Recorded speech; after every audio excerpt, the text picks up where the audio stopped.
যে কোন পথে কিভাবে আমার জীবনটা পরিচালনা করা উচিত, কোন পথে চললে দুনিয়া এবং আখিরাতে সফলতা লাভ করা যায়, এগুলো আমাদের জানার দরকার না বলেন?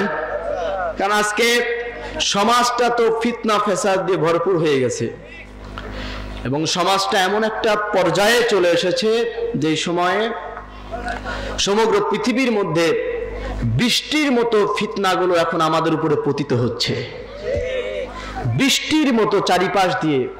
এবং এই সময়ে আপনার আমার ঈমান ধরে রাখাটা এতটা কষ্টকর হয়ে গেছে, যেমন ভাবে একটা কচুর পাতার উপরে যদি পানি থাকে, সেই পানিটা যেমন চারপাশ দিয়ে খালি পড়ে যাওয়ার চিন্তা ভাবনা থাকে, আমাদের ঈমানটাও তেমন নড়বড়ে হয়ে গেছে এখন। কথা বুঝলেন? তো এই নড়বড়ে ঈমানটাকে যদি আপনি শক্ত করতে চান, নড়বড়ে এই ঈমানটাকে যদি মজবুত করতে চান, খাঁটি করতে চান, একটা দিনের সঠিক গাইডলাইন, ধর্মের একটা সঠিক গাইডলাইন আপনার দরকার আছে। যেই গাইডলাইন থেকে আজকে আমরা দূরে চলে গেছি, এই জন্য আমাদের ঈমানের এত নড়বড়তা। খুব সহজ করে যদি বলি ভাই, এখন তো সমাজটা আমাদের ফতোয়াবাজিতায় ভরপুর হয়ে গেছে। যেখানে যাবেন ফতোয়া ছাড়া আপনি কিছু শুনতে পারবেন না। যে পারে সেও ফতোয়া দেয়, যে পারে না সেও ফতোয়া দেয়, আছে না নাই বলেন? বলে মাইক শুধু একটা মুখের কাছে পাইলেই হয়েছে, কি বলে না? মাইক শুধু মুখের কাছে পাইলেই হয়েছে, ফতোয়া যে কোথা থেকে আসবে এটা আর খুঁজে পাওয়া যাবে না। কোরআন হাদিস আমার জানা থাক আর না থাক, ফতোয়া দিতে দেরি করা যাবে না। এজন্য আমার এক উস্তাদ আমাকে বলেছিল, আল্লাহ তাকে হায়াত দারাজ করুক, তিনি আমাকে বলেছিলেন, আলামিন, আমাদের বাংলার জমিনে দুইটা জিনিস বেশি পাবা তুমি, এক হচ্ছে ঘরে ঘরে ডাক্তার, আর এক হচ্ছে ঘরে ঘরে মুফতি। ঘরে ঘরে ডাক্তার কেন? আপনি যদি কারো কাছে বলেন আমার এই সমস্যা হচ্ছে, আমার এইরকম একটা সমস্যা হচ্ছে, দেখবেন সে সাথে সাথে ওষুধ বলে দিছে, অমুক জিনিস খাও ঠিক হয়ে যাবে। আছে না? এমন বলেন, কি বলেন? হ্যাঁ, এমবিবিএস ডাক্তাররাও এত সহজে ওষুধ বলে দিতে পারে না যত সহজে ওষুধ আমার বাংলার সাধারণ মানুষ বলে দেয়। কথা বলেন না কেন? হ্যাঁ, ঠিক তেমনি ভাবে মুফতিরও অভাব নাই, মানে যারা ফতোয়া দেনে বলা। আরে ভাই, একজন মুফতি হতে হলে 20 বছর 22 বছর শিক্ষা প্রতিষ্ঠানে কাটায়া পড়াশোনা করে কোরআন হাদিস পড়ে তারপরে মুফতি হওয়া লাগে, না কি বলেন? এত সহজ নাকি? অথচ আপনি দেখবেন আমার সমাজের ভিতরে ফতোয়াবাজিতার শেষ নাই। আপনি শুধু একটা জিনিস বলবেন, জবান দিয়ে আপনার বের হতে দেরি হবে, ফতোয়া উল্টো আসতে দেরি হবে না। ঠিক কিনা বলেন? শিরিক, বেদাত, হারাম, নাজায়েজ। আরে ভাই, শিরিক, বেদাত, হারাম, নাজায়েজ এগুলোর ফতোয়া দেনেওয়ালা আপনি নন, এগুলোর ফতোয়া দেনেওয়ালা মুহাম্মদুর রাসূলুল্লাহ সাল্লাল্লাহু আলাইহি ওয়াসাল্লাম।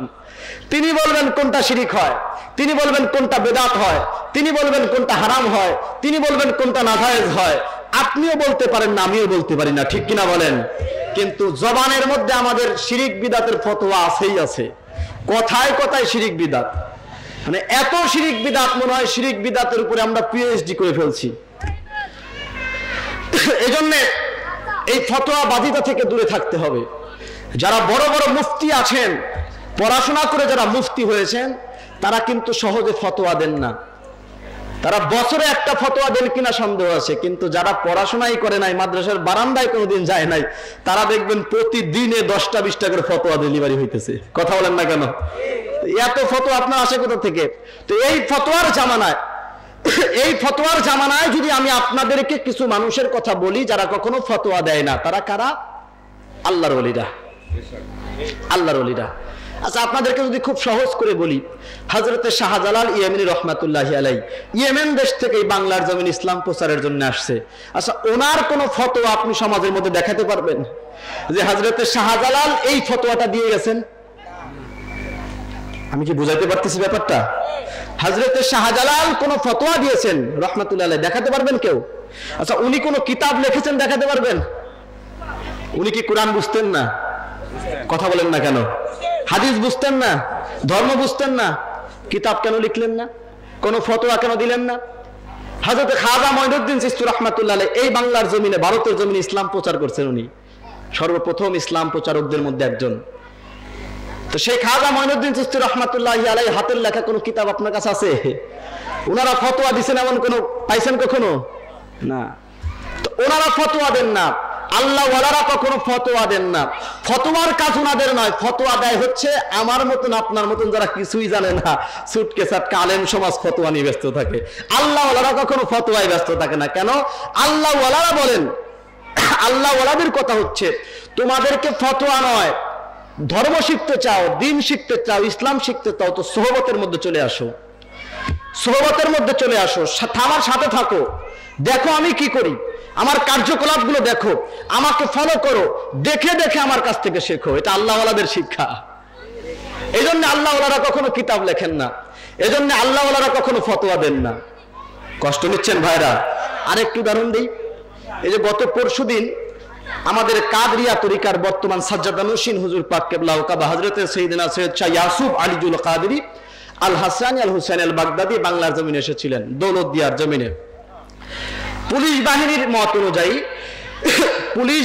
মত অনুযায়ী সরকারি পুলিশ বাহিনী, আমাদের কথা না, পুলিশ বাহিনীর মত অনুযায়ী, স্কয়ার ফিট অনুযায়ী তারা বলেছেন প্রায় 3 লক্ষর মতন মানুষের সমাগম হয়েছিল দৌলতদিয়াতে। কত লক্ষ বলেন? 3 লক্ষ মানুষ। আমরা তো 2-4জন মানুষ দেখলেই মাইকটা হাতে নিয়ে ওয়াজ করা শুরু করে দেই, ফতোয়া দেওয়া শুরু করে দেই, না বলেন? আচ্ছা, 3 লক্ষ মানুষের সমাগম হয়েছে জানার ওসিলায়, 3 লক্ষ মানুষের সমাগম হলো। আমার হুজুর পাক একটা বড় মাইক ধরে 2টা কথা বলেছেন? কথা বলেন না কেন? কথা বলেছেন? আপনার আমার অভ্যাস, সাধারণ মানুষ আমাদের অভ্যাস, মাইক দেখলে আমাদের হুঁশ থাকে না, আর যদি সামনে লোক থাকে বেশি তাহলে তো কোনো কথাই নাই। কে আগে কথা বলবে? আমারে দাও আগে, আমারে দাও আগে। কেন? এত মানুষের মধ্যে কথা বললে আমার নাম হবে। তো আমার হুজুর পাক জানার জন্য এই সামিয়ানা তৈরি করা হলো, 3 লক্ষ মানুষের সমাগম হইল। তিনি তো পারতেন মাইকটা ধরানোর পক্ষে 2টা কথা বলতে পারতেন না, বলেন? কিন্তু বললেন না কেন? শুধুমাত্র হাতটা উঁচু করলেন, এভাবে একটু হাতটা উঁচু করলেন, আর কিছু বলেছেন?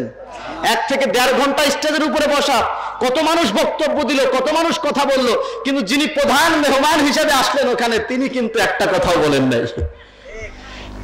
এটা হচ্ছে আওলাদে রাসূলদের বৈশিষ্ট্য, এটা হচ্ছে আল্লাহ ওয়ালাদের বৈশিষ্ট্য। এনারা কখনো আপনাকে জবান দিয়ে কিছু শিখাবেন না, এনাদের শিখানোর ধরনটা হচ্ছে সিনা টু সিনা, এক অন্তর থেকে আর এক অন্তরে এনারা ট্রান্সফার করেন, জবান দিয়ে শিখান না। এই জন্য আল্লাহ রাসূল সাল্লাল্লাহু আলাইহি ওয়াসাল্লাম বলেছেন, হাদিসে পাকের মধ্যে রাসূল পাক সাল্লাল্লাহু আলাইহি ওয়াসাল্লাম ইরশাদ করেছেন, মিশকাত শরীফের 270 নম্বর হাদিস, আল্লাহ রাসূল সাল্লাল্লাহু আলাইহি ওয়াসাল্লাম বলেছেন, আল ইলমু ইলমানে, জ্ঞান হচ্ছে 2 প্রকার। প্রথম প্রকারের জ্ঞান হচ্ছে ইলমুল কলব, প্রথম প্রকারের জ্ঞান হচ্ছে সিনার জ্ঞান, এই কলবের জ্ঞান, যেই জ্ঞান সম্পর্কে আল্লাহর নবী সাল্লাল্লাহু আলাইহি ওয়াসাল্লাম বললেন, ফাযাকাল ইলমুন নাফিউ, এটা হচ্ছে তোমাদের জন্য সবথেকে উপকারী জ্ঞান। আর এক প্রকারের জ্ঞানের কথা আমার নবী বললেন, ইলমুল লিসান।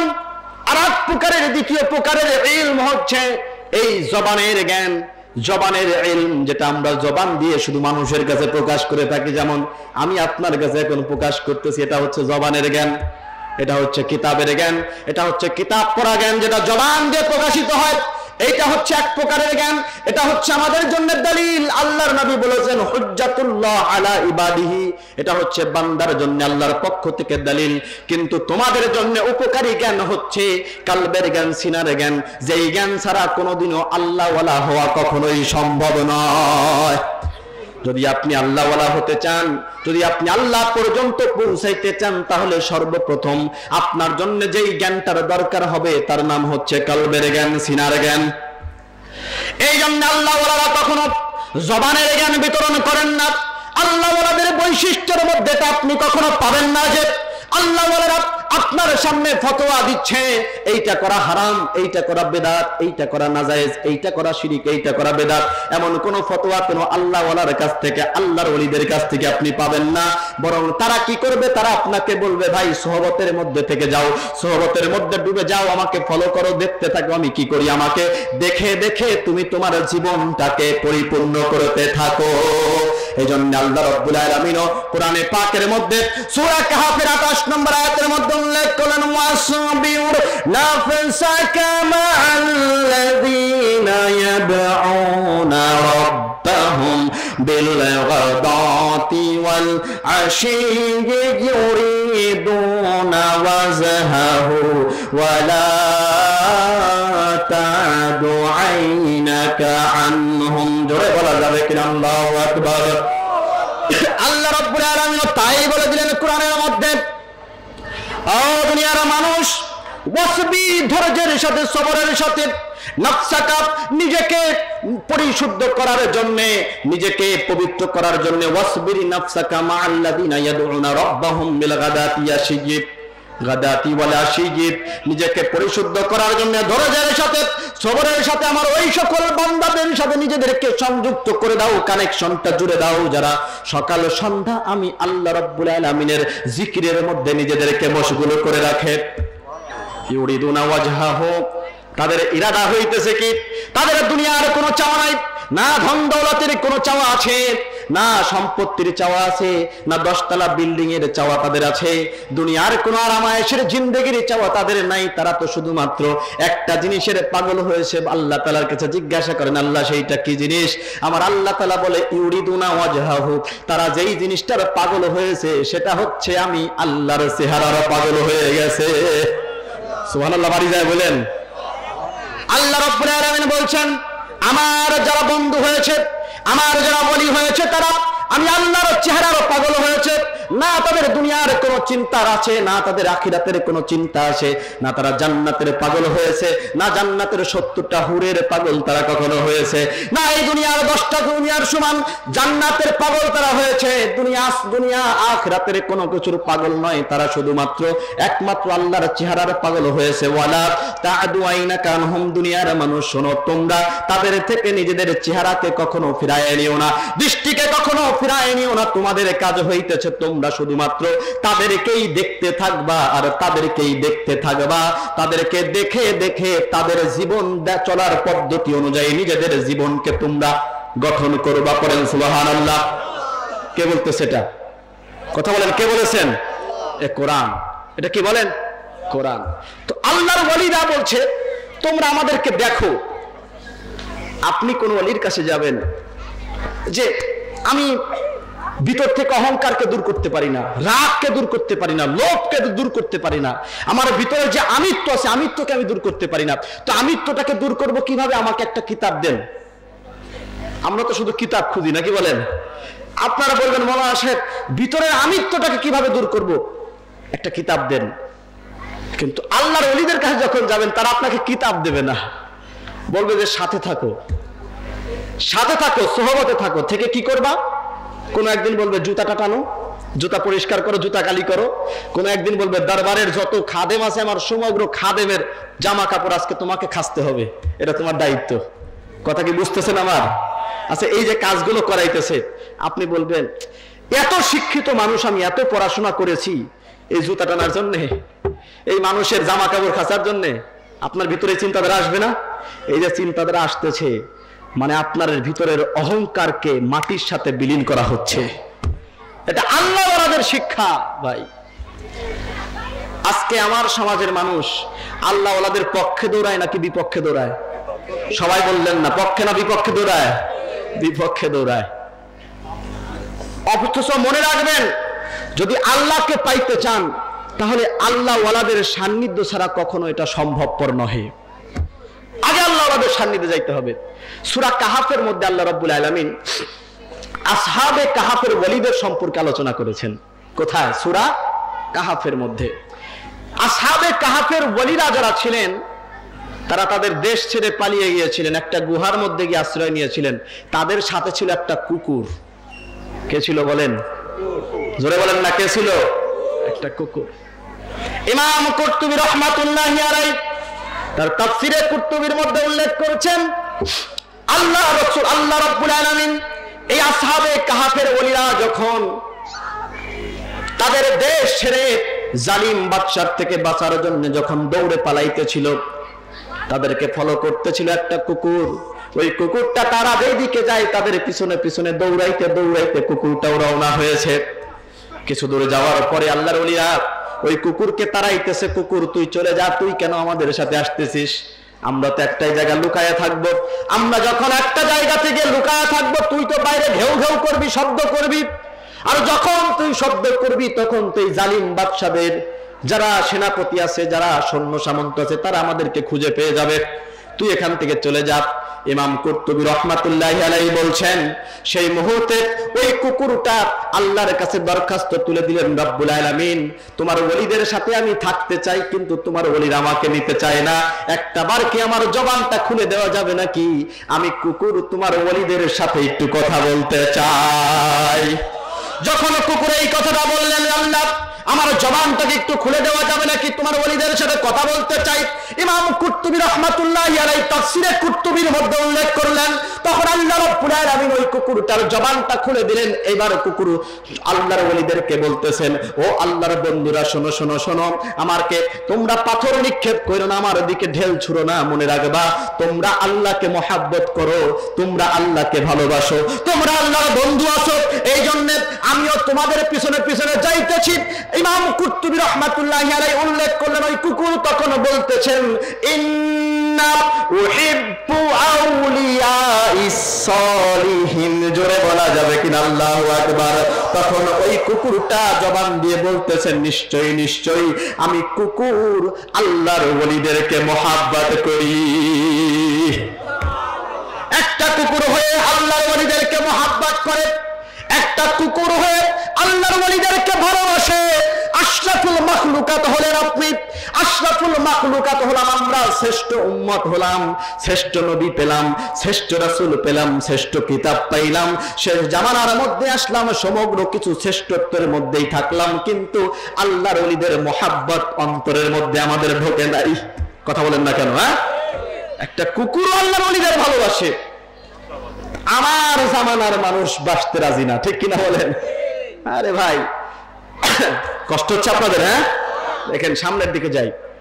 আল্লাহর ওলিদের কথা যেহেতু আসলো, সূরা কাহাফের কথা যেহেতু আসলো, একটু শোনায়াই দেই আসহাবে কাহাফের ওলিদের কারামত পাক একটু শোনায়া দেই আপনাদের। আল্লাহ রাব্বুল আলামিন বলছেন সূরা কাহাফের 17 নম্বর আয়াত, وترى الشمس إذا طلعت تزاور عن كهفهم ذات اليمين وإذا غربت تقرضهم ذات الشمال فهم في فجوات منه ذلك من آيات الله من يهد الله فهو المهتدي ومن يضلل فلن تجد له وليا مرشدا। জোরে বলা যাবে কিনা আল্লাহু আকবার। আল্লাহ রাব্বুল আলামিন বললেন, ওয়া তারা শামসা ইযা তালাত তাজাওয়ারু আন কাহফিহিম যাতাল ইয়ামিন, ওই যে আসহাবে কাহফের ওলিরা ওই পাহাড়ের মধ্যে যে তারা ঘুমায়া ছিল, গুহার মধ্যে ঘুমায়া ছিল, যখন সূর্যটা পূব দিক থেকে উদিত হতো তখন ওই গুহার মুখটা ছিল পূব দিকের মধ্যে, এমন একটা দিক অবস্থায় ছিল যে সূর্যটা যখন উদিত হতো সরাসরি সূর্যের আলো এসে গুহার ভিতরে ঢুকে যাইত। আল্লাহ তাআলা সূর্যকে নির্দেশ দিলেন, ও সূর্য শোনো, আমার ওলিরা, আমার বন্ধুরা এই গুহার মধ্যে ঘুমাইতেছে, তোমাদেরকে এই সূর্য তোমাকে নির্দেশ দেই, যখন তুমি পূব দিক থেকে উদিত হবা তখন জাতাল ইয়ামিন, তখন তুমি ডান দিকে বেঁকে যাবা। সুবহানাল্লাহ পড়বেন না? ডান দিকে বেঁকে যাবা। আবার বলেন ওয়াইদা গরাবাত তাকরিদুহুম জাতাশ শিমাল, এবং যখন তুমি অস্তমিত যাবা, এই সূর্য যখন তুমি ডুবে যাবা, ডুবে যাওয়ার সময় যদি তুমি সরাসরি পশ্চিম দিকে ডুবে যাও তাহলে তোমার আলোটা এসে আমার ওলিদের গুহার মধ্যে পড়বে, তাদের চোখের মধ্যে পড়বে, ঘুমের ব্যাঘাত ঘটবে। তো তুমি কি করবা? যখন পশ্চিমে ডুবে যাবা তখন তুমি একটু বাম দিকে বেঁকে যাবা। আল্লাহর ওলিরা ঘুমায়, আল্লাহর ওলিদের ঘুমের যাতে ব্যাঘাত না হয় আমার আল্লাহ রাব্বুল আলামিনের কত খেয়াল সেটা নিয়ে সূর্যকে পর্যন্ত বলতেছে, সূর্য যখন তুমি উদিত হবা ডান দিকে বেঁকে যাবা, আবার যখন অস্তমিত যাবা তখন তুমি একটু বাম দিকে সরে যাও। ব্যাপারটা আপনাদের কাছে খুব সহজ না? কি বলেন, খুব সহজ তো নাকি? সূর্য তো ডান দিকে বাঁকতেই পারে আল্লাহর কথায়, সূর্য তো বাম দিকে বাঁকতেই পারে আল্লাহর কথায়। আমি আপনাদেরকে বলি, সায়েন্স বলছে, আমাদের বিজ্ঞান বলছে, এই সূর্যকে কেন্দ্র করে সমগ্র গ্রহ নক্ষত্র প্রদক্ষিণ করতেছে, ঠিক না? ঠিক বলেন, এই গ্রহ নক্ষত্রে এক একটা কক্ষপথ আছে, যে কক্ষপথ দিয়ে ঘোরে এগুলো। এই পৃথিবীটাও কিন্তু ঘোরে, ঘোরে না বলেন? তো এর একটা কক্ষপথ আছে না? তো প্রত্যেকটা গ্রহ নক্ষত্র সূর্যকে কেন্দ্র করে এভাবে ঘুরতেছে, গোল হয়ে ঘুরতেছে। তো ধরেন পৃথিবী ঘুরতেছে, পৃথিবীর পরে বুধ আছে, শুক্র আছে, এগুলো গ্রহ, এই গ্রহগুলো ঘুরতেছে না? আচ্ছা, পৃথিবী যদি অল্প একটু সরে যায় তাহলে আর একটার সাথে কি ধাক্কা লাগবে না? কথা বলেন না কেন? ধাক্কা লাগবে না? কারণ কি? সরতে পারবে না, নিজের পথ থেকে সরতে পারবে না। কেন বলেন তো? কারণ যদি নিজের পথ থেকে সরে যায় তাহলে ওই পাশে তো আর একজনের পথ আছে ঘোরার, ওর সাথে গিয়ে কি লাগবে? ধাক্কা লাগবে, ধ্বংস হয়ে যাওয়ার কথা না? কথা বলেন না কেন? ধ্বংস হয়ে যাওয়ার কথা না? তো আমার আল্লাহ তাআলা বলছেন, আমি সূর্যকে নির্দেশ দিলাম ওঠার সময় ডান দিকে বেঁকে যাবে, আবার ডুবার সময় বাম দিকে বেঁকে যাবে। তো এই যে সূর্য যে বেঁকে যাইতেছে, তার জায়গা থেকে সরে যাইতেছে, তার কক্ষপথ থেকে সরে যাইতেছে, তাহলে আর একটার সাথে গিয়ে ধাক্কা লাগার কথা না? কথা বলেন না কেন? ধাক্কা লাগার কথা না? এটা সায়েন্স বলছে, বিজ্ঞান বলছে। ধাক্কা কেন লাগতেছে না? ধাক্কা কেন লাগতেছে না? যেমন ধরেন আপনি রাস্তা দিয়ে যাচ্ছেন, আমাদের রাজবাড়িতে যদি যান, মেইন রোডে যদি যান, এক পাশ দিয়ে শুধু যাতায়াতের যাওয়ার রাস্তা আর এক পাশ দিয়ে আসার রাস্তা না? এখন আপনি ধরেন যাওয়ার রাস্তায় যাচ্ছেন, তো যাওয়ার রাস্তায় না ঢুকে আপনি যেই রাস্তা দিয়ে গাড়ি আসতেছে ওই রাস্তার ভিতরে আপনি ঢুকে গেছেন, কি বলেন? অ্যাক্সিডেন্ট হবে না? কথা বলেন না কেন? অ্যাক্সিডেন্ট হবে না? তো সূর্যর জায়গা একটা কক্ষপথ, নির্ধারিত কক্ষপথে ঘুরতেছে, সেখান থেকে সূর্য ডান দিকে বেঁকে গেল, তো ওই যে ডান দিকে বাঁকলো, এখানে তো একটা গ্রহ ছিল, ছিল না? তো ওটার সাথে ধাক্কা লাগার কথা, তাহলে ওটাকেও সরতে হবে। ওটা যদি সরে যায় তারপরে যে আর একটা গ্রহ আছে ওটাকেও সরতে হবে। ওটা যদি সরে তারপরে আর একটা গ্রহ আছে ওটাকেও সরে যেতে হবে। আমি কি ব্যাপারটা বুঝাইতে পারছি? তার মানে কি দাঁড়াইলো? আল্লাহ রাব্বুল আলামিন শুধু সূর্যকে সরান নাই, বরং তার ওলিদের সমস্যা হচ্ছে ঘুমানোর, যে ওলিদের চোখের উপরে এসে সূর্যের আলো পড়বে, তো আল্লাহ তাআলা পুরো দুনিয়াটাকে, পৃথিবীটাকে আবার নতুন করে সাজাইলেন, কক্ষপথটাকে নতুন করে সাজাইলেন। আমার ওলিদের সমস্যা হচ্ছে, তো সমগ্র গ্রহ নক্ষত্রের যে চলার পথ ছিল সব তোমরা চেঞ্জ করে দাও, আমার ওলিদের ঘুমের যাতে ব্যাঘাত না ঘটে। তোমরা যার যার জায়গা থেকে একটু ডান দিকে বেঁকে যাও, বাম দিকে বেঁকে যাও, যেন আমার ওলিদের কোনো সমস্যা না হয়। পড়েন সুবহানাল্লাহ।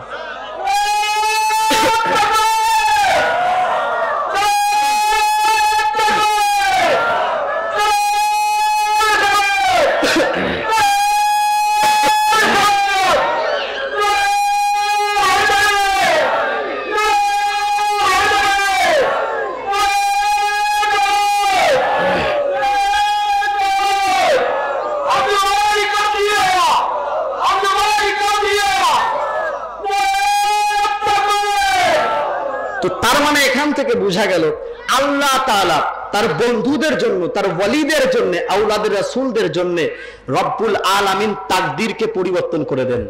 কথা বলেন না কেন? এ পুরো পৃথিবী নয়, আল্লাহর পুরো বিশ্ব ভ্রমণ্ডলটাকে আল্লাহ তাআলা পরিবর্তন করে দিয়েছেন ওনার ওলিদের জন্য। আর এই জন্য আল্লাহর ওলিদের দরবারে যখন আপনি যাবেন, আপনার তাকদীর পরিবর্তন হবে, আপনার এই কপাল পরিবর্তন হবে, আপনার ভাগ্য পরিবর্তন হবে আল্লাহর ওলিদের ওসিলায়। এ কোরআন শিখাচ্ছে আমাদের। কোথায় বলেন? কে বলেছে এটা? আমার কথা? কাদরিয়া তরিকার কথা? কে বলেছে? জোরে বলেন, কে বলেছে? আল্লাহ। আসেন সামনের দিকে যাই, কষ্ট হচ্ছে আপনাদের? হ্যাঁ, আল্লাহ তাআলা বলছেন এরপরে আল্লাহর ওলিরা ঘুমায় আছেন কত বছর? বলে ওয়ালা বিসু ফি কাহফিহি সালাসা মিয়াতিন সিনিনা ওয়াজদাদু তিসআ। আল্লাহর ওলিরা 309 বছর ঘুমায় আছে। কত বছর? 309 বছর। 309 বছর পরে উঠছেন, চেতন হয়েছেন, জাগ্রত হয়েছেন। এবার একজন আর একজনকে দেখে বলতেছেন কামলা বিস্তুম, কোরআন কামলা বিস্তুম, আমরা কতক্ষণ ঘুমাইলাম? আর একজন বলতেছেন ইয়াওমান আও বাদা ইয়াউমিন, একদিন অথবা হয়তো বা তার থেকে কিছু সময় কম। কথা কি বুঝতেছেন আমার? আল্লাহ বলতেছেন ওয়ালা বিসু ফি কাহফিহিম সালাসা মিয়াতিন সিনিনা ওয়াজদাদু তিসআ, তারা 309 বছর ঘুমায় আছিল।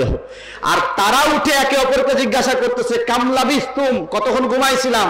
আর একজন জবাব দিতেছে ইয়াউমান আও বাদা ইয়াউমিন, একদিন অথবা তার থেকে কিছু সময় কম।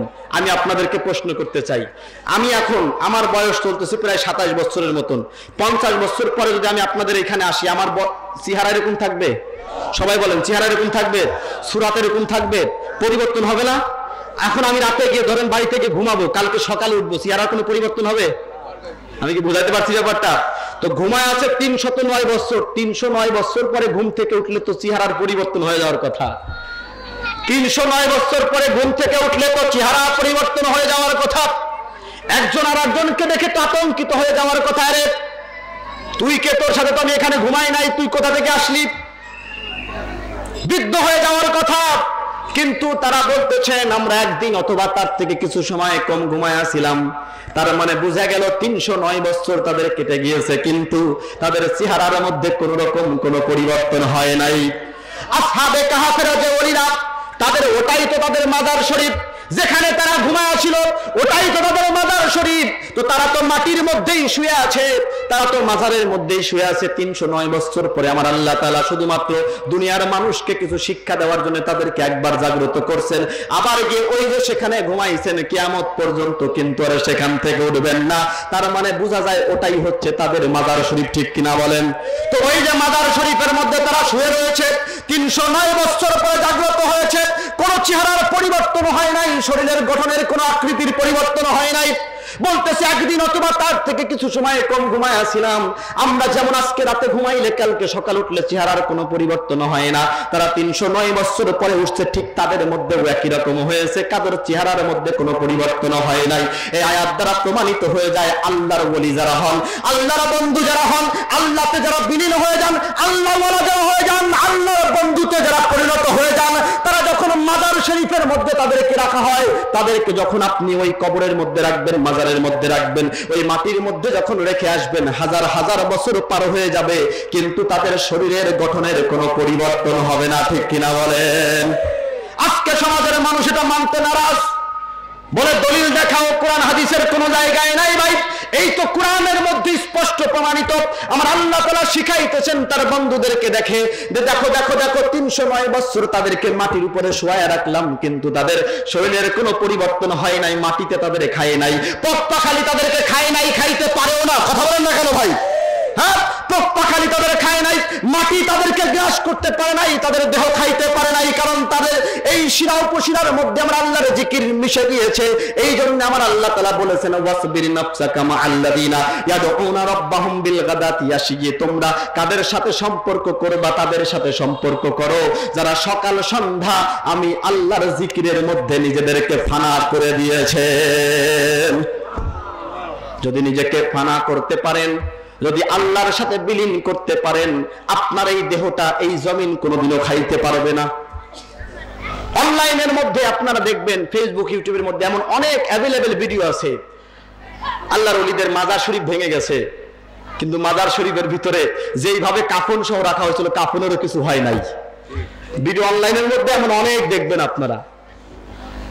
তো আল্লাহর ওলি যারা হয়েছেন, আল্লাহর ওলি শব্দটাকে আল্লাহর ওলি মানে আল্লাহর বন্ধু, আল্লাহর বন্ধুতে যারা পরিণত হয়েছেন তারা আর আমরা কি এক হব?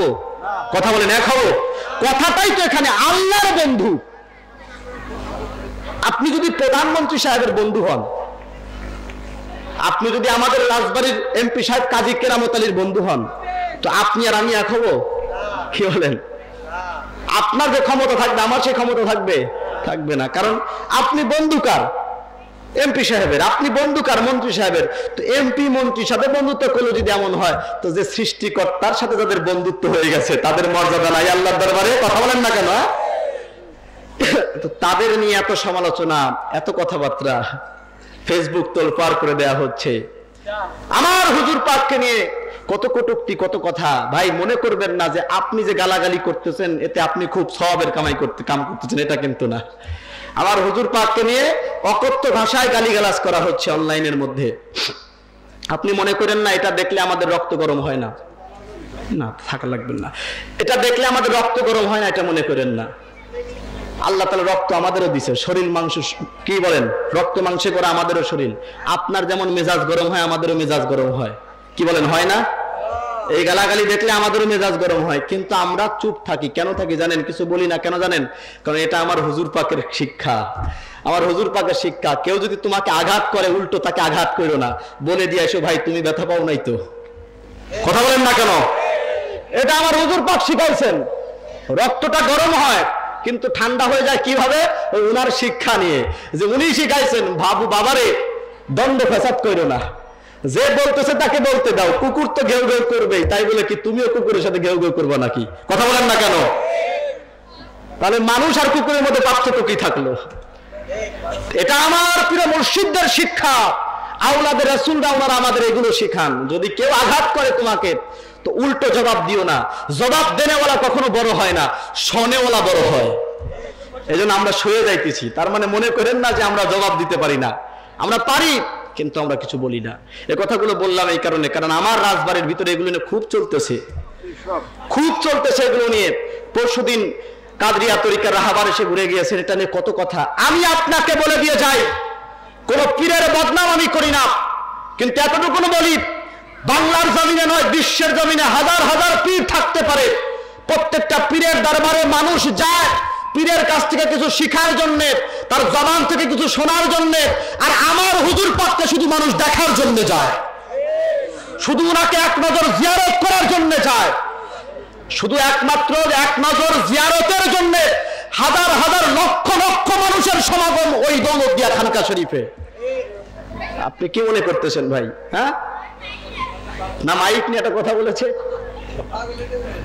না কাউকে কিছু শিক্ষা দিয়েছে, কিচ্ছু করে নাই, শুধু এসেছেন মানুষ দেখার জন্য চলে যায়। তা আমার হুজুর পাকদেরকে মানুষ দেখার জন্য যায়, কেন যায়?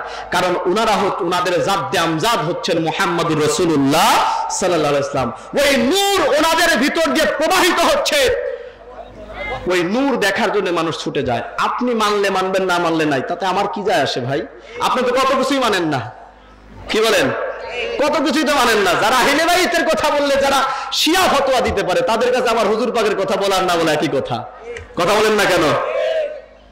যারা মিলাদুন নবীর বিরুদ্ধে উল্টা পাল্টা ফতোয়া দিতে পারে, যারা রাসূলের কাছে দুনিয়াতে হাজারটা দিনে রাতে হাজারটা গুনাহ করে বেড়াইতেছে, সুদ খাচ্ছে, ঘুষ খাচ্ছে, গাঁজা খাচ্ছে, ফেন্সিডিন খাচ্ছে, হিরোইন খাচ্ছে, আপনার কি বলে সিগারেট খাচ্ছে, মদ খাচ্ছে, তারপরে জুয়া খেলতেছে, দুনিয়াতে এমন কোন পাপ নাই, মিথ্যা কথা বলতেছে, চুগলখড়ি করতেছে, মানুষের সম্পত্তি মেরে খাচ্ছে, কোনো সমস্যা নাই। এই এতগুলো পাপ তার কাছে পাপ মনে হয় না। পাপ মনে হয় কোনটা? যদি শুধু রাসূলের পাক সাল্লাল্লাহু আলাইহি ওয়াসাল্লামের সামনে যদি বলা একটু দাঁড়াই আসো, রাসূলের পাককে সালাম দেই, তখন মনে হয় দুনিয়ার সব থেকে বড় পাপ মনে হয় এই কাজটা, এটা করা যাবে না। কথা বলেন না কেন?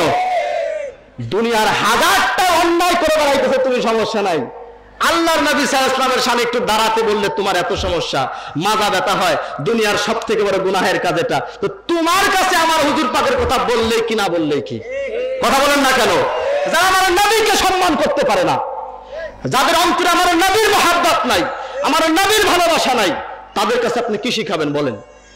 কি শিখাবেন তাদেরকে আপনি? এক কথা বলে দিচ্ছে, কুরআন হাদিসের কোথাও রাসূলের পাক সাল্লাল্লাহু আলাইহি ওয়াসাল্লামকে দাঁড়িয়ে সালাম দেওয়া কোন বিধান কুরআন হাদিসের কোথাও নাই। বলেন এগুলো বলেন। আমি ওই ব্যক্তিকে বলতে চাই, তুমি কি আদৌ কুরআন হাদিস পড়ছো নাকি নকল করে পাস করছো? আমি তাকে এটা বলতে চাই যে বলে কুরআন হাদিসে এগুলো নাই। আমি তাকে বলতে চাই, তুমি কি আদৌ পড়াশোনা করে পাস করছো নাকি নকল করে টুকে টুকে দেখে দেখে পাস করছো? এটা আমার সন্দেহ হয়। কেন বলেন তো? কারণ যখন সে বলে দিল কুরআন হাদিসে এগুলো নাই, ও কুরআনের কয়টা পৃষ্ঠা পড়ছে ভাই মনে হয়? ও হাদিসের কয়টা হাদিস পড়ছে? ঠাস করে বলে দিল কুরআন হাদিসের কোথাও নাই। আবার এগুলো তো আলেমদের কথা বললাম ভাই, যুবক মানুষ ল্যাংটা পোলাপান তারা বলে কুরআন হাদিসে কিছু এগুলো নাই। কথা বলেন না কেন? হ্যাঁ, আমার সমাজের ইয়াং জেনারেশন, যুবক সমাজ সারা দিন রাত ফেসবুকের মধ্যে পড়ে থাকে, নিজেদের পড়াশোনার বালাই নাই, কুরআন হাদিস তো দূরের কথা, তারাও এসে ফতোয়া দেয় কুরআন হাদিসে এগুলো নাই। আহারে ফতোয়াবাজ! হ্যাঁ, মুক্তির শেষ নাই আমাদের দেশের মধ্যে। আমি আপনাকে বলতে চাই, কি বলেন, কষ্ট হচ্ছে আপনাদের? হ্যাঁ, কিয়াম আছে কিনা একটু দেখাই দেবো আপনাদের। কি বলেন, দেখাই দেবো একটু? সবাই বলেন দেখাই দেবো একটু, যে কিয়াম আদৌ আছে কিনা, কুরআন হাদিসের মধ্যে কিয়ামের উল্লেখ আছে কিনা, রাসূলের পাক কিয়াম করতে বলেছেন কিনা একটু দেখাই দিই আপনাদের। তাতেই তো বুঝতে পারবেন যে তারা সত্য কথা বলতেছে নাকি মিথ্যা কথা বলতেছে। দলিলে যাওয়ার আগে ছোট্ট করে একটু আপনাদের উদাহরণ দেই। যারা বলতেছে কুরআন হাদিসে মিলাদ কিয়াম নাই, রাসূলের পাক সাল্লাল্লাহু আলাইহি ওয়াসাল্লামের সামনে দাঁড়ানো এগুলো নাজায়েজ, বেদাত, হারাম, তাদের কাছে আমার প্রশ্ন, আল্লাহর নবী সাল্লাল্লাহু আলাইহি ওয়াসাল্লামের সাহাবায়ে কেরাম রাসূল পাক সাল্লাল্লাহু আলাইহি ওয়াসাল্লামকে দাঁড়ায় সালাম দেন নাই? এটা তো আপনাদের আবেগ থেকে বললেন না।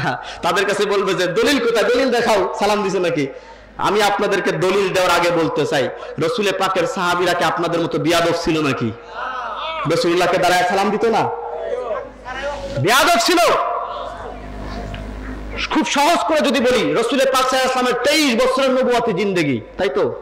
এই 23 বছরের নবুয়তি জিন্দেগিতে কোনো একদিন কি রাস্তার মধ্যে বা রাস্তাঘাটে চলাফেরার সময় কোনো একজন সাহাবীর সাথে রাসূল পাকের দেখা হয় নাই, সাক্ষাৎ হয় নাই? ধরেন হযরত আবু বকর সিদ্দিক রাদিয়াল্লাহু আনহুর কথা বললাম, ওনার সাথে কি কখনো সাক্ষাৎ হয় নাই? আচ্ছা, যখন সাক্ষাৎ হচ্ছে রাস্তার মধ্যে, ধরেন রাসূল পাক সাল্লাল্লাহু আলাইহি ওয়াসাল্লাম আসতেছেন, হযরত আবু বকর সিদ্দিক রাদিয়াল্লাহু আনহু যাচ্ছেন, দুজনের রাস্তার মধ্যে সাক্ষাৎ হলো। এবার সাইয়েদনা আবু বকর সিদ্দিক রাদিয়াল্লাহু আনহু তো রাসূল পাক সাল্লাল্লাহু আলাইহি ওয়াসাল্লামকে সালাম দিবেন, দেবেন না বলেন? আচ্ছা, এই সালামটা কিভাবে দিবেন? সবাই বলেন তো কিভাবে দিবেন? সবাই বলেন। দাঁড়ায় না বসে দিয়েছে? কিভাবে দাঁড়ায় দিয়েছে বুঝলেন? কারণ রাস্তা দিয়ে যখন চলাফেরা করতেছে তখন তার রাস্তার ভিতরে কেউ বসে বসে সালাম দেয় না, দেয় না? কি বলেন? বসে বসে সালাম দেয় না, দাঁড়ায় সালাম দেয়। 11:30 নিয়ে আসেন, 10টার পরে উঠছে, 11:30 নিয়ে আসেন। কি দাঁড়ায় সালাম দেয় না বসে সালাম দেয় বলেন? আমি কি ব্যাপারটা বুঝাতে পারছি নাকি এমন হয়েছে ব্যাপারটা? রাসূল পাক আসলেন, সাইয়েদনা আবু বকর সিদ্দিক দাঁড়ালেন, ইয়া রাসূলুল্লাহ বলে একটু দাঁড়ান। আল্লাহ রাসূল সাল্লাল্লাহু আলাইহি ওয়াসাল্লাম দাঁড়ালেন, রাস্তার মধ্যে দাঁড়ায় আছেন। হযরত আবু বকর সিদ্দিক রাদিয়াল্লাহু আনহু বসলেন, বসার পর উপরের দিক তাকায় বলেন, আসসালামু আলাইকা ইয়া রাসূলুল্লাহ। ঘটনাটা এমন ঘটছে নাকি? আচ্ছা, মদিনার মসজিদের মধ্যে রাসূল পাক সাল্লাল্লাহু আলাইহি ওয়াসাল্লাম বসে আছেন, কোন একজন সাহাবী ঢুকলেন, তো ঢোকার সময় সালাম দিছেন নাকি এভাবে করছেন? ওই মসজিদে নববীর গেট থেকে ঘুরে এসে রাসূল পাক সাল্লাল্লাহু আলাইহি ওয়াসাল্লামের কাছে বসছেন, বসার পরে এবার কানে কানে গিয়ে বলছেন, আসসালামু আলাইকা ইয়া রাসূলুল্লাহ। কথা বলেন না কেন? এটা তো ভাই কমন সেন্সের কথা। কমন সেন্স থেকে কমনটা বাদ দিলে যদি শুধু সেন্সও থাকে তাও তো মানুষ এগুলোর বিরুদ্ধে কখনো কথা বলার কথা নয়। বলে রাসূল পাকের সাহাবীরা এগুলো করে নাই, তাবেঈরা করে নাই, তাবেঈন করে নাই, আমরা কেন করব? আল্লাহর নবী সাল্লাল্লাহু আলাইহি ওয়াসাল্লামের প্রত্যেকটা সাহাবী রাসূল পাক সাল্লাল্লাহু আলাইহি ওয়াসাল্লামকে দাঁড়িয়েই সালাম দিয়েছেন, কেউ বসে সালাম দেয় নাই। কথা বলেন না কেন? দাঁড়ায়ই রাসূল পাককে সালাম দিয়েছেন। আর কিয়াম শব্দের অর্থ হচ্ছে দাঁড়ানো। কিয়াম শব্দের অর্থ হচ্ছে দাঁড়ানো। তো আমরা কিয়াম করি, কিয়াম কি করি? দাঁড়ায় কি করি? শুধু নবীকে একটু সালাম দেই, তাছাড়া তো আর কিছু করি না, নাকি বলেন? তো সাহাবায়ে কেরাম রাসূল পাককে দাঁড়ায়া সালাম দিয়েছেন, এজন্য আমরা দাঁড়ায়া সালাম দেই। কথা কি বোঝা গেছে? এইবার আসেন দলিলের মধ্যে যাই। কষ্ট নিচ্ছেন নাকি? হ্যাঁ, এটা কি চলবে? আলোচনা দরকার না? এটা সমাজটাকে তো আজকে আমরা বিভ্রান্তির বেড়াজালের মধ্যে আটকায় ফেলছি না? হ্যাঁ, আহলে হাদিস ভাইরা আছেন না? আহলে হাদিস ভাইরা আছেন না? ওনারা তো আবার হাদিস কোনটা সহিহ, কোনটা হাসান, কোনটা জয়ীফ, কোনটা জাল, এগুলো খুব বিচার করেন না? এগুলো খুব বিচার করেন না? যদি মোবাইলে নেট থাকে, স্মার্টফোন যারা ব্যবহার করেন, যদি মোবাইলে নেট থাকে, আমি এখান থেকে হাদিস বলতেছি, আপনি গুগলে যান, গুগলে গিয়ে সার্চ দেবেন, আপনার সামনে হাদিস ডিসপ্লে হবে। ওখানে আরবিও আছে, বাংলাও আছে। যদি আরবি পারেন আরবি দেখবেন, যদি আরবি না পারেন বাংলাটা মিলান। আমি এখান থেকে বলতেছি, যদি একটা হরফের এদিক সেদিক হয়, আপনার সাথে চ্যালেঞ্জ। এবং হাদিসের মান সহিহ, জয়ীফ জাল হাদিস শুনাইতেছি না আপনাকে। ব্যাপার হইতেছে, আমরা এতদূর পড়াশোনা করে পর্যন্ত একটা হাদিসের মান সহিহ, হাসান, জয়ীফ বলার সাহস করি না। আর এখন আমার এলাকার যুবক পোলাপান কোরআন হাদিসের কোনো জ্ঞান নাই, তারা আমাদেরকে সে সহিহ, হাসান, জয়ীফ বোঝায়। কি আমি মিথ্যা বলতেছি নাকি বলেন? আরে ভাই, সহিহ, হাসান, জয়ীফ বোঝার জন্য সর্বপ্রথম তোমাকে মাদ্রাসার বারান্দায় যাওয়া লাগবে, মাদ্রাসার পড়াশোনা করে আসা লাগবে। কিভাবে সহিহ আইডেন্টিফাই করতে হয়, কিভাবে হাসান আইডেন্টিফাই করতে হয়, কিভাবে জয়ীফ আইডেন্টিফাই করতে হয়, এটা আগে আপনাকে শিখতে হবে। বলে যে আমরা পীর পূজা করি, আমরা যদি পীর পূজা করি তো আপনারা কি করেন ভাই? আপনারা তো ব্যক্তি পূজারী হয়ে গেছেন। এখন নিজের কোনো জ্ঞান নাই, জানার অনুসরণ করতেছে, সে যা বলতেছে অন্ধের মতন তাই মানতেছে, মানুষের কাছে এসে সেগুলো ফতোয়াবাজি করে বেড়াচ্ছেন। তো এটাকে পূজা বলে না কি বলে ভাই? এটাকে পূজা বলে না কি বলে? এই যে কয়েকদিন আগে আহলে হাদিসের এক প্রবক্তা, কুখ্যাত প্রবক্তা, বেয়াদব, জাহেল, সে শবে বরাত নিয়ে কটূক্তি করে বলেছে শবে বরাতের রাতে মসজিদে কাটানোর থেকে বেশ্যাখানায় কাটানো উত্তম। নাউযুবিল্লাহ, আসতে পারেন? এটা আহলে হাদিসের বক্তা। এই যুবক সমাজ, তুমি কার অনুসরণ করতেছো? কার অনুসরণ তুমি করে একবার চিন্তা করে দেখো না যে কাদের অনুসরণ তোমরা করতেছো? মসজিদে থাকার থেকে যারা বেশ্যাখানাকে পবিত্র বলতে পারে, উত্তম বলতে পারে, তো সেই সমস্ত মানুষদের অনুসরণ করার থেকে আপনি ভালো হতো মুসলমানই না হতেন, আপনি মুসলমান দলের মধ্যে থাকতেন না, তাও ভালো হতো। কষ্ট নিচ্ছেন আমার কথাগুলো? বলেন, হ্যাঁ? কোথায় মসজিদ, কোথায় বেশ্যাখানা? একজন আলেমের জবান দিয়ে এগুলো বের হতে পারে কখনো? কথা বলেন না কেন? এর নাম আহলে হাদিস, এর নাম আহলে হাদিস। আপনারা মনে করেন না যে আমরা আহলে হাদিস সম্পর্কে কিছু জানি না। খুঁটিনাটি A to Z ভিতরে ঘাটা আছে আমাদের। কোথা থেকে কি আসে, কোথা থেকে কি হইতেছে সব আমাদের জানা আছে ভাই। কথা বুঝলেন? আসেন এবার হাদিসের দিকে যাই। আল্লাহ রাসূল সাল্লাল্লাহু আলাইহি ওয়াসাল্লাম বলেছেন, হাদিসে পাক সুনান ইবনে মাজাহ, সার্চ করেন গুগলে, ইবনে মাজাহ, শুধু ইবনে মাজাহ লিখলে চলে আসবে। ইবনে মাজাহ হাদিস নম্বর 772। সুনানে ইবনে মাজাহ হাদিস নম্বর 772, এটা লিখলে চলে আসবে। আপনি একটা হাদিসের কিতাব থেকে দেখেন, আমি আরো বলে দেই কোথায় কোথায় আছে। সুনানে দারেমির 1434 নম্বর হাদিস, সুনানে আবু দাউদ 86 কিতাব আবু দাউদ শরীফের 465 নম্বর হাদিস, সুনান সহিহ ইবনে হিব্বানের 2048 নম্বর হাদিস, ইমাম তাবরানি তার দোয়া কিতাবের 426 নম্বর হাদিস, ইমাম বাইহাকি তার সুনানে কুবরার হাদিস নম্বর 4317। এতগুলো কিতাবের মধ্যে উল্লেখ হয়েছে হাদিসটা। আল্লাহ রাসূল সাল্লাল্লাহু আলাইহি ওয়াসাল্লাম বলছেন, রাসূলে পাক সাল্লাল্লাহু আলাইহি ওয়াসাল্লাম আমাদেরকে শিখাইতেছেন। কি শিখাচ্ছেন? বলছেন, ইজা দাখালা আহাদুকুমুল মসজিদ, যখন কোনো ব্যক্তি মসজিদে প্রবেশ করবে, যখন কোনো ব্যক্তি মসজিদে প্রবেশ করবে, ফালিইউসাল্লিম আলান নবিয়্যি, তার প্রথম কর্তব্য, প্রথম দায়িত্ব হচ্ছে মুহাম্মদুর রাসূলুল্লাহ সাল্লাল্লাহু আলাইহি ওয়াসাল্লামের উপরে সালাম দেওয়া। কথা বলেন, যখন মসজিদে প্রবেশ করব প্রথম কাজ কি? কথা বলেন না কেন? প্রথম কাজ কি? এই সবাই বললেন না। প্রথম কাজ কি? রাসূলুল্লাহকে সালাম দেওয়া। এরপরে বলছে সুম্মা লিয়াকুল আল্লাহুম্মা ইফতাহলি আবওয়াবা রাহমাতিক, অতঃপর মসজিদে প্রবেশের দোয়া পড়ো, আল্লাহুম্মা ইফতাহলি আবওয়াবা রাহমাতিক। তার মানে দোয়াটা পরে আগে মুহাম্মদুর রাসূলুল্লাহ সাল্লাল্লাহু আলাইহি ওয়াসাল্লামের উপরে সালাম দিতে হবে। ঠিক কিনা বলেন? এটা কার কথা? রাসূলে পাকের কথা। কার কথা বলেন? রাসূলে পাকের কথা। আল্লাহ রাসূল সাল্লাল্লাহু আলাইহি ওয়াসাল্লাম আমাদের শিখাচ্ছেন, আমাদেরকে নির্দেশ দিচ্ছেন, শিখাচ্ছেন না, নির্দেশ দিচ্ছেন। যখন মসজিদে প্রবেশ করবা আগে আমি নবীর উপরে সালাম দিবা, তারপরে মসজিদে প্রবেশের দোয়া করবা। এবার আমি আপনাদেরকে বলি, মসজিদে যখন আপনি প্রবেশ করতেছেন, আপনি কি দাঁড়ায়া প্রবেশ করতেছেন নাকি বসে বসে প্রবেশ করতেছেন? সবাই বলেন, দাঁড়ায়া নাকি বসে? আজকে কিয়ামের একটা ফয়সালা আপনাদেরকে দিয়ে যায়। মসজিদে যখন আপনি প্রবেশ করেন, আমি প্রবেশ করি, কেউ কখনো মসজিদে ছেঁচড়ায়া প্রবেশ করে না, কেউ কখনো বসে বসে প্রবেশ করে না। প্রত্যেকটা মানুষ মসজিদে প্রবেশের সময় দাঁড়ায়া দাঁড়ায় প্রবেশ করে। ঠিক কিনা বলেন? দাঁড়ানো অবস্থাতে কি করে? প্রবেশ করে। তার মানে সালামটা যখন দিচ্ছি দাঁড়ায়া দিচ্ছি না বসে দিচ্ছি? সবাই বলেন, দাঁড়ায়া না বসে? তাহলে কথা হচ্ছে, মসজিদে প্রবেশের সময় যদি আমার নবীকে দাঁড়ায়া সালাম দেওয়া জায়েজ হয়, হাদিস অনুযায়ী হয়, তাহলে অন্য সময় আমার নবীকে দাঁড়ায়া সালাম দিলে হারাম হবে? বেদাত হবে? নাজায়েজ হবে? কথা বলেন না কেন? মসজিদে প্রবেশের সময় রাসূলে পাকের নির্দেশ আমার উপরে সালাম দাও, আর যখন সালামটা দিচ্ছি দাঁড়ায়াই দিচ্ছি। কিভাবে দিচ্ছি বলেন? দাঁড়ায়াই দিচ্ছি। হাদিসের মান সহিহ, হাদিসের মান সহিহ। আমি তো আপনাকে বলেই দিয়েছি যে সার্চ করেন ইবনে মাজাহ 772 নম্বর হাদিস, দেখেন হাদিসের মান কি। আমি বলবো কোন, আপনি দেখেন, অনলাইনে যান, গুগলে যান, এখন তো সব মোবাইলের মধ্যে আছে না বলেন? কিতাব তো এখন দেখানো লাগে না, সব মোবাইলের মধ্যে আছে। দেখেন হাদিসের মানটা নিচে স্ক্রল করে নিচের দিকে যান, দেখেন সেখানে কি লেখা আছে হাদিসের মান। আমার কথা কেন বিশ্বাস করবেন? এবারে আসেন, মসজিদে যখন আপনি প্রবেশ করতেছেন দাঁড়ায়াই প্রবেশ করতেছেন, তো নবীকে সালাম দিচ্ছেন, ওটা দাঁড়ায়াই দিচ্ছেন। ঠিক কিনা বলেন? কয়েকদিন আগের কথা, আমার মতিয়াগাছিতে একটা মিলাদ মাহফিলে এক মাদ্রাসার হাফেজ সাহেবকে নিয়ে আসা হয়েছে। তো সে মিলাদ করতেছে, বলা হয়েছে একটু রাসূলুল্লাহর সামনে দাঁড়ায় কিয়াম করেন, রাসূলুল্লাহকে সালাম দেন। তো তিনি ধমক দিয়ে বলছে, কেন সালাম দেব, কিয়াম করবো কেন, এখানে কি রাসূল হাজির আছে?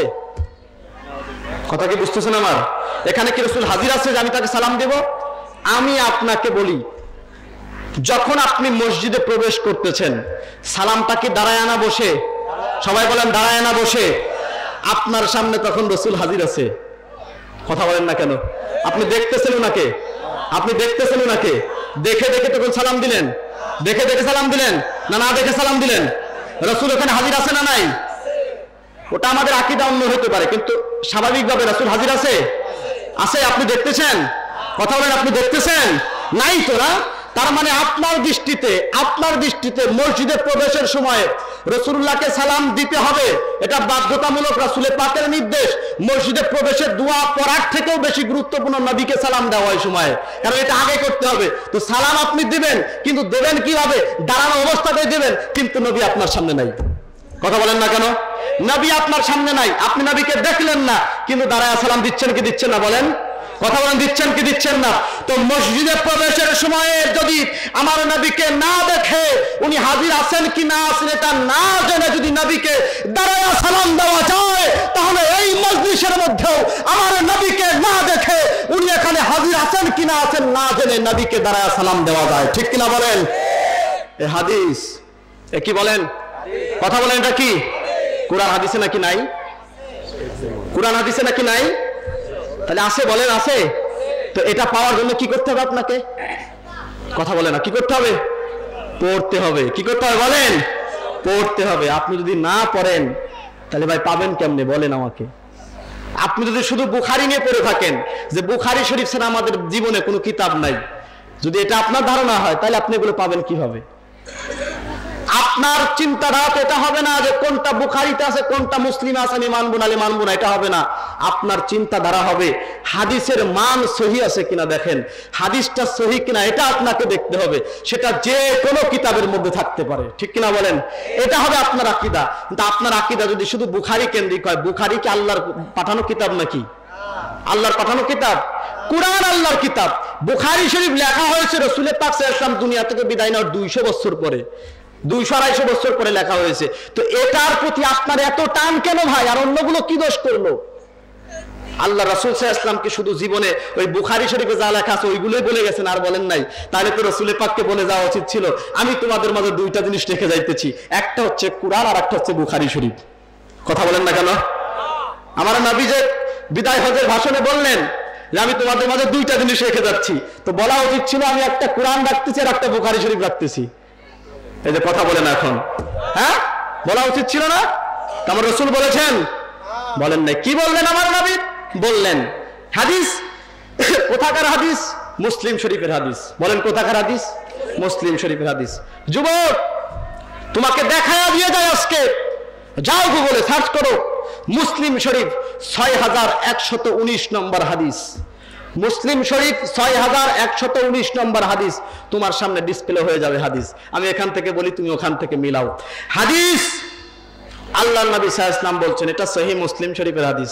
যখন বুখারী এবং মুসলিমের হাদিস হবে ভাই, এটার আর সনদ দেখা লাগে না। কেন দেখা লাগে না? কারণ হাদিসের মান ও কিতাবের উপরে বলে দেওয়া হয়েছে যে কিতাবই হচ্ছে সহিহ কিতাব। তার মানে ভিতরে যত হাদিস আছে সব হাদিসে সহিহ, কোনো হাসান জয়ীফের গল্প নাই। বুঝছেন আমার কথা? হাদিসে নববী। সাহাবায়ে কেরাম বলছেন রাসূল পাক সাল্লাল্লাহু আলাইহি ওয়াসাল্লাম বিদায় হজের ভাষণ শেষ করে মক্কা মদিনার মাঝামাঝি জায়গাতে গাদিরে খুম নামক স্থানে রাসূল পাক সাল্লাল্লাহু আলাইহি ওয়াসাল্লাম হাজির হলেন। সেখানে হাজির হওয়ার পর আল্লাহ রাসূল সাল্লাল্লাহু আলাইহি ওয়াসাল্লাম দুনিয়ার মানুষকে বলেন, আম্মা বাদু আলা আইয়ুহান নাস, সাবধান হে মানব জাতি, তোমাদের মধ্যে ওয়া আনা তারিকুম ফিকুম সাকালাইন আউয়ালুহুমা কিতাবুল্লাহি ফিহিল হুদা ওয়ান নূর। আল্লাহর নবী সাল্লাল্লাহু আলাইহি ওয়াসাল্লাম বললেন, আলা আইয়ুহান নাস, সাবধান হে মানব জাতি, তোমাদের মাঝে আমি রাসূল পাক সাল্লাল্লাহু আলাইহি ওয়াসাল্লাম দুইটা গুরুত্বপূর্ণ জিনিস তোমাদের কাছে ছেড়ে যাইতেছি। এর প্রথমটা হচ্ছে কিতাবুল্লাহ, আল্লাহর কিতাব, ফিহিল হুদা ওয়ান নূর, যেটার মধ্যে রয়েছে হেদায়েত এবং নূর। দ্বিতীয়টার কথা বললেন ওয়াহলু বাইতি, দ্বিতীয়টা হচ্ছে আমার পরিবার, আমার খানদান, আমার আহলে বাইত। উযাক্কিরুকুমুল্লাহ ফি আহলি বাইতি, উযাক্কিরুকুমুল্লাহ ফি আহলি বাইতি, উযাক্কিরুকুমুল্লাহ ফি আহলি বাইতি। জোরে বলা যাবে কিনা আল্লাহু আকবার। আল্লাহ নবী সাল্লাল্লাহু আলাইহি ওয়াসাল্লাম বললেন, প্রথমত তোমাদের মাঝে রাখলাম কোরআন, আল্লাহর কিতাব। বুখারী শরীফের কথা আমার নবী বলেন নাই, মুসলিম শরীফ রেখে যাওয়ার কথা আমার নবী বলেন নাই। সহিহুল মুসলিম শরীফের সহিহ হাদিসের মধ্যে উল্লেখ, আল্লাহর নবী সাল্লাল্লাহু আলাইহি ওয়াসাল্লাম বললেন, দুইটা ভারী জিনিস রেখে যাই, তার একটা হচ্ছে কোরআন, আর একটা হচ্ছে আমার আহলে বাইত। উযাক্কিরুকুমুল্লাহ ফি আহলি বাইত। দুনিয়ার মানুষ সব তোমাদেরকে আমি আমার আহলে বাইত সম্পর্কে ওই আল্লাহকে স্মরণ করাইয়া যাইতেছি। আমি তোমাদেরকে আমার আহলে বাইত সম্পর্কে ওই আল্লাহকে স্মরণ করাইয়া যাইতেছি। আল্লাহকে কেন স্মরণ করালেন? আমার রাসূল পাক সাল্লাল্লাহু আলাইহি ওয়াসাল্লাম বলে বুঝাইতে চাইলেন, দুনিয়ার মানুষ শোনো, যদি তোমরা আমার এই আহলে বাইতের উপর আঘাত করতে চাও, আঘাত করার উপর আগে একবার আল্লাহর কথা চিন্তা করো। যদি তোমরা আমার আহলে বাইতের বিরুদ্ধে কথা বলতে চাও, আমি আমার আহলে বাইতের বিরুদ্ধে কথা বলার আগে একবার আল্লাহকে স্মরণ করো। আমি আহলে বাইতের পথ থেকে সরে যাওয়ার আগে একবার আমার ওই আল্লাহকে তোমরা স্মরণ করে নিও। ও রে আমার মুমিন ভাই, পাঞ্জা তোমের দাওয়াত দিয়ে যাইও রে আমার মুমিন ভাই, পাঞ্জা তোমের দাওয়াত দিয়ে যায়। যে নৌকাতে নাই উঠিলে, যে নৌকাতে নাই উঠিলে দোজাহানে উপায় নাই, পাঞ্জা তোমের দাওয়াত দিয়ে যায়। নূহ নবীর তুফানেতে ভাসল দুনিয়া, উঠল যারা সেই নৌকাতে গেল বাঁচিয়া। সুবহানাল্লাহ। নূহ নবীর তুফানেতে ভাসল দুনিয়া, উঠল যারা সেই নৌকাতে গেল বাঁচিয়া। পাঞ্জাতনের পবিত্র নাম, পাঞ্জাতনের পবিত্র নাম ছিল লেখা সেই নৌকায়, পাঞ্জাতনের দাওয়াত দিয়ে যাইও রে আমার মুমিন ভাই, পাঞ্জাতনের দাওয়াত দিয়ে যাই।